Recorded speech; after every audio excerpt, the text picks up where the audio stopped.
Hello and welcome back to the Moon Lagoon. It is me, Lucid, and I'm only kind of sharing this randomish video because I know that I've kind of been gone for a minute and not really sharing a lot on the channel for basically since the retrograde started. Basically since that last video I shared with you about the social anxiety and some things that I was recognizing when I spent like a week just in my car, like zapped, and like my spirit guides would not let me go anywhere, and I was literally just like stuck in my car.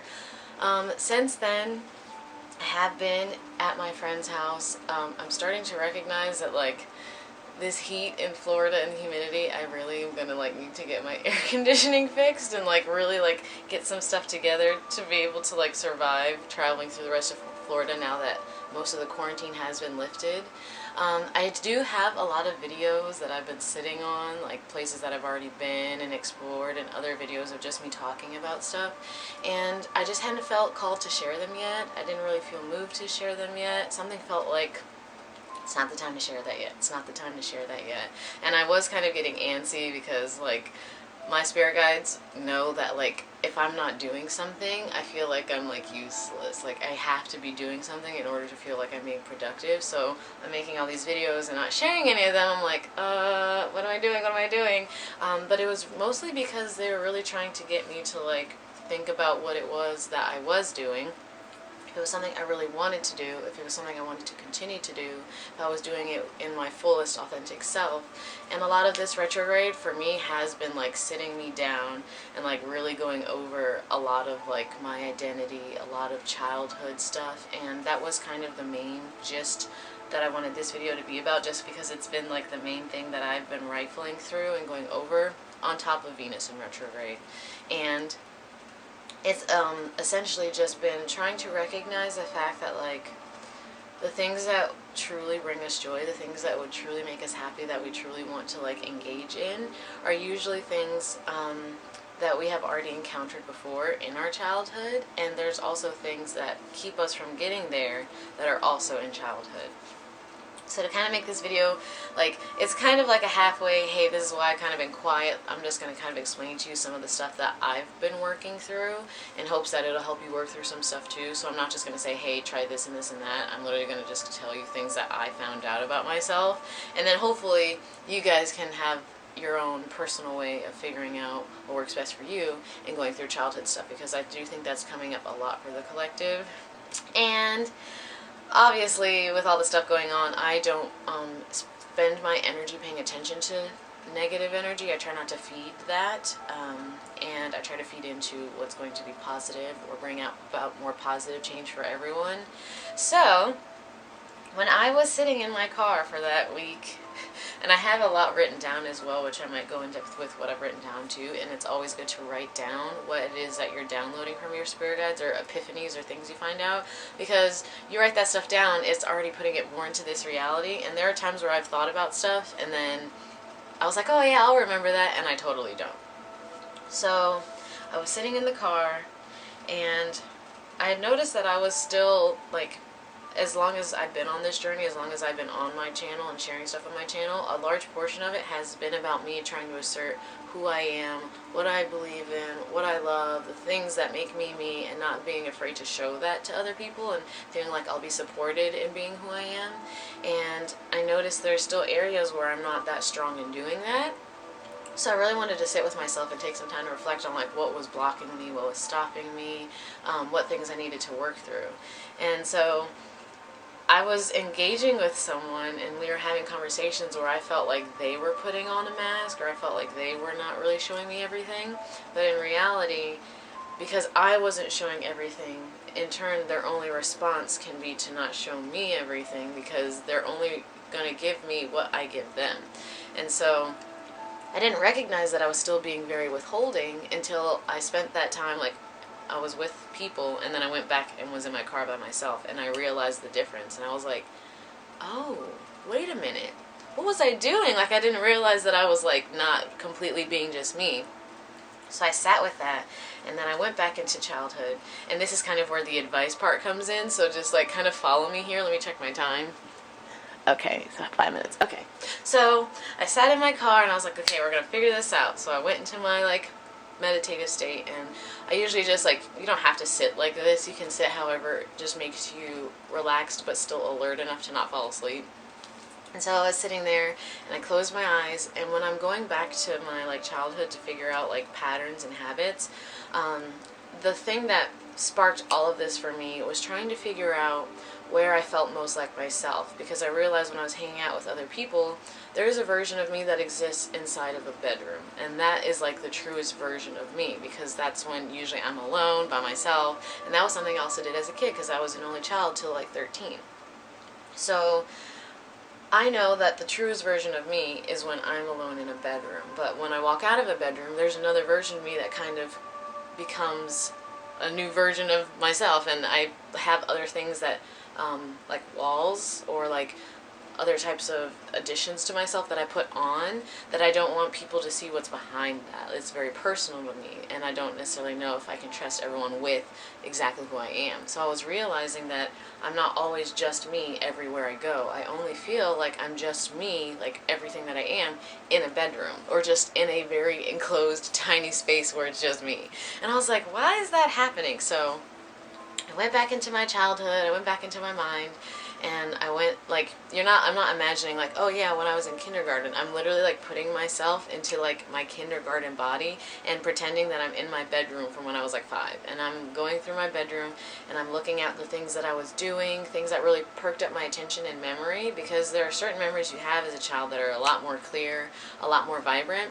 And because children already have such high vibrational energy, the fact that there's something that stirred up my energy even more lets me know that there was a very strong connection there, a deep connection to something. So I close my eyes and I'm looking around my room, and I noticed that like it was usually just me hanging out in there. I would usually be watching a movie or be playing video games. I'd be listening to music or dancing or coloring, talking to my stuffed animals.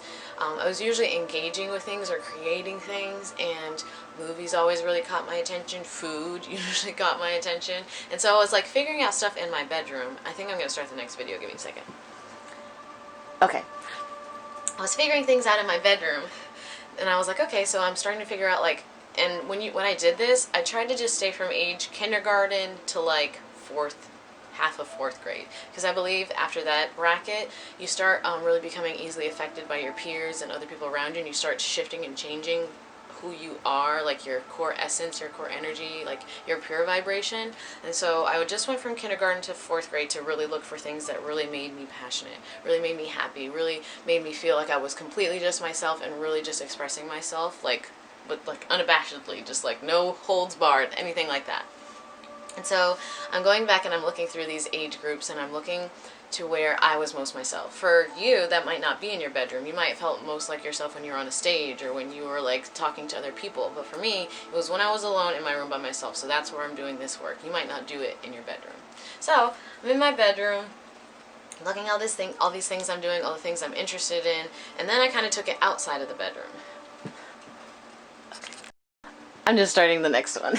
So I took it outside of my bedroom, and then I was like, okay, so now I'm going through my house. Where are other areas that I spend a lot of time in? It was usually the kitchen, sometimes the basement, a little bit of the living room, the backyard, and then I spent time in those sections looking at, okay, so how was I interacting with people? Was I changing anything? And at that age, obviously I wasn't shifting that much of myself. That wasn't something I did till I was older. So in this age bracket, I recognized that the experiences I had in these other parts of my house, the memories that were usually really vivid for me were ones where I was interacting with someone who was making eye contact with me. And the only reason I'm saying this like that is because I didn't realize until I went back that a lot of people did not make direct eye contact with me in a way where I felt like they were looking at me, like I was being seen.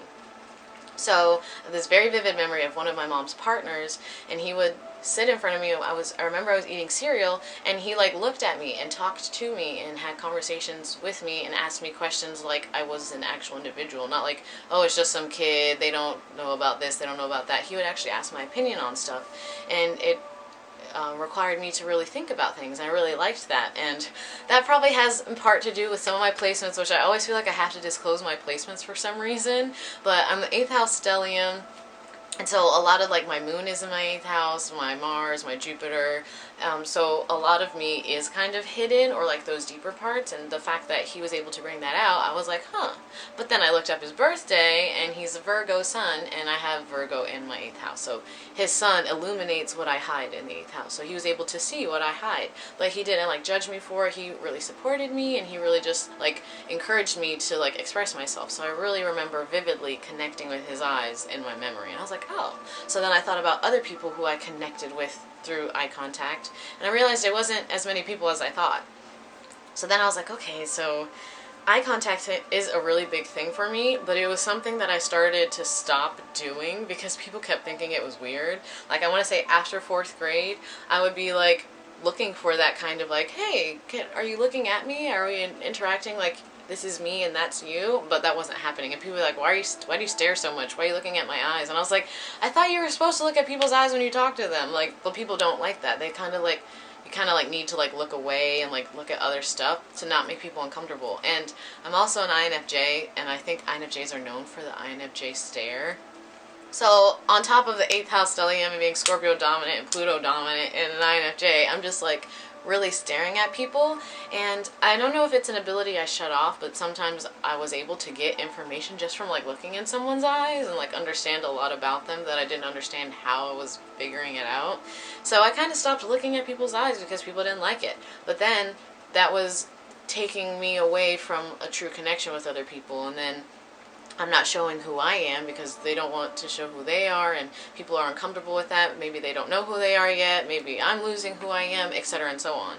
So as I was recognizing this eye contact thing, I took that recognition from childhood and applied it to here to see if there's anything I needed to work through. And that's how I basically do child work. I recognize something or a pattern from childhood and then take it into who I am right now and see if I still do that. And obviously I don't just stare people in their eyes all the time because I know about social mores, and it's not necessarily something that's like normal in our society or just America specifically. There are countries where people do. It is customary to just hold eye contact and really engage someone and be like, I'm looking at you. You're looking at me. We're having a conversation where I'm recognizing and staring at you the whole time. You're recognizing and staring at me, and we're actually like connecting. And sometimes that is intense, and sometimes it's too much for people. So I understand that. So I took that and applied that to my life now, but I also recognize that on an even deeper level than just eye contact with regular people and showing who I am to people outside of my bedroom, that the bedroom thing is still a thing for me. It's still hard for me to be who I am outside of a bedroom. It's still hard for me to feel like I can be everything I am in here out there without making people uncomfortable or turning people off or triggering people or like really causing like a ruffling of feathers, and just being exactly who I am here out there. And I don't necessarily know how to propel that except for just not like feeling like I need to apologize for being myself. And that's something that's been hard for me to do because a lot of times I did have to apologize for being myself as a kid and as I continued to grow. There were a lot of times where people did tell me, stop doing that, that's weird, you know, like a lot of times people weren't comfortable with who I was and things I did, and like because I guess, a lot of times people used to say I was eccentric and weird. Like, that's like something in memory that I hold a lot. Like, when people used to tell me, like, there's a group of people who were always like, oh, you have a really nice smile, I like your smile. And that was a group. And then there was another group where it was like, you're really odd, you're really eccentric. And it wasn't necessarily a good or bad thing, but because I knew it made people uncomfortable, I did start to water that down and try and put it away. And then I was like, well, who am I now? I'm just who you need me to be so that you're comfortable. And I'm like dishonoring myself and who I am. And I don't think any of us should be doing that. And something I'm trying really hard to stay with. And the thing that's really hard about it is a lot of times when you are trying really hard to stay who you are and honor yourself while also honoring other people, is that sometimes people aren't going to like that, and you're going to have certain people who no longer resonate or vibrate on your frequency anymore because they're not there yet. It doesn't mean that like they're a bad person, it just means they haven't figured out some stuff in their personal life, their childhood work, in which they can meet you at that level and understand like, oh, they're just being who they are, they respect me, and I can be who I am with them. Like, it doesn't always work out that way at first, and sometimes it is the best way to figure out who really likes you and who really accepts you and who really appreciates you as who you are just purely as an individual, just exactly who you are without having to shift or change things. I think it's really important. Let me see how much time I have. Okay. I don't want this video to be super long. I can talk more in depth about it if anyone in the comments wants to, but this was something I kind of just wanted to share preemptively before I start sharing other videos, because I know I haven't really been on here, but I've been trying to figure out a lot of stuff, and I felt like it was important and necessary for me to kind of figure this stuff out before I continue to share, because I would be sharing from a version of myself that wasn't completely myself, and I've really been trying to get that down pat. Like, I've really been trying to, this retrograde energy is the best time to do that. With Venus in retrograde as well, that's all about looking back at relationships that you've been in, the cycles that you repeated, and what you no longer want to repeat, and make sure you're not repeating it now. Making sure that you've actually learned lessons that relationships have brought you, making sure that you feel like all of the ways in which you've learned things about relationships, that you're going to continue to assert them and not just be like, oh no, it's fine, and really like want that change and really want something better for yourself in that area in which retrograde is affecting you. So I've been doing that too. So I've been trying to do all this stuff while also trying to share, but like, I guess maybe what I'll do is just share with you what I'm going through until I feel at such time. I'm still going to be doing like new moon and full moon readings and spreads and still sharing videos of me exploring, but I've been really holding off on like sharing things that I've learned because I was still learning them, and I still am, but we never stop learning. So thank you guys, everyone who does support me and is still subscribed and still watches and comments and likes and supports the channel. I really do appreciate that. I hope that you guys are doing okay during this time. It's a very weird shifted time right now, and the best thing that you can do is to just sit in meditation, to journal with yourself, to talk with yourself, and really look at everything that in a big picture scope, and just look down at your life and be like, does everything here look right? What doesn't look right? Let me look at that. Let me figure out what I can shift and change about that, because there is definitely a way to shift things and change things. My whole life has basically been a testament to that, so I really hope that taking some time to look at you as a child and your inner child work and figuring out where you're most yourself, trying to find that again, trying to figure out where you lost it, trying to figure out how to reintegrate it again. I hope that you can take whatever I just shared, because sometimes when I start talking, I kind of go all over the place. So I hope anything that I've shared really does help you to do your own childhood stuff. Figure out where you were most like yourself as a child, in a bedroom, in a house, with your parents, with friends, on a stage, and then figure out the hobbies and music and movies and everything that you loved from age kindergarten to 4th grade, and try and apply that to now, see if it still resonates now, to find more of what makes you passionate, and then try and look at the things that you changed about yourself when you changed them, and if you can fix that, and if you want that to change, or if it's okay being how it is now, and really take that time for you, because this is the best time to do it, because a lot is shifting as a collective for us. Hold on one second. Okay, final thought. So, a lot is shifting as a collective for us, and I really feel like now is the best time and most important time to really decide what path you're going to choose in the split that's happening. If you're going to choose to kind of repeat patterns that you've lived your whole life ever since you've been born, because we are shifting into the dawn of the age of Aquarius. This is where this split happens, and there's going to be other opportunities to jump onto another path, a different path at other times, but this is a large one that you can choose now. You can be at the ground floor of it now and choose, I don't want to do that anymore. I think I am going to try to do this differently. I did recognize that about myself. I did go back into my childhood and see those things. I did talk with my younger self and tell my younger self that those changes they made, they did because they were trying to make other people comfortable, or, you know, it wasn't their fault. Really talking to your younger version of you that never got that healing, even though you think that you're healed now. The younger version of yourself never got that, and it's really important to do that, or in my personal opinion, it's important to do that. So I really feel like this is the best time, most important time, to really spend time with yourself and really figure out everything that you want moving forward after all these large shifts and changes. In a way, we have experienced a type of apocalypse in a way. We have experienced a new type of cleansing on the earth, and I hope that this has shed a light for a lot of people in reflecting on what is really important in your life and what really makes you happy and what really makes you feel like your life means something, what really makes you feel like when you wake up every day that you understand your purpose, you understand what it is you're doing and why you're doing it, and you feel fulfilled from that. That's something I really want for people.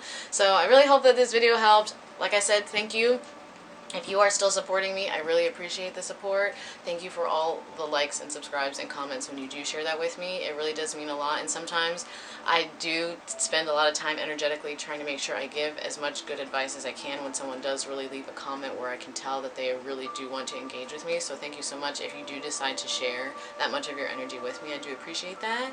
And I hope you guys like the other videos I'll be posting. Like I said, those are kind of older, so you might be like, this doesn't really feel like you anymore. And it's because it's not me anymore. But I still kind of want to share some of those things because I still enjoyed making the videos and the things that I talked about. So I hope you still like those as well. I hope you have a great rest of your day or night, wherever it is you are that you're watching this. And I will see you guys next time. Peace and love.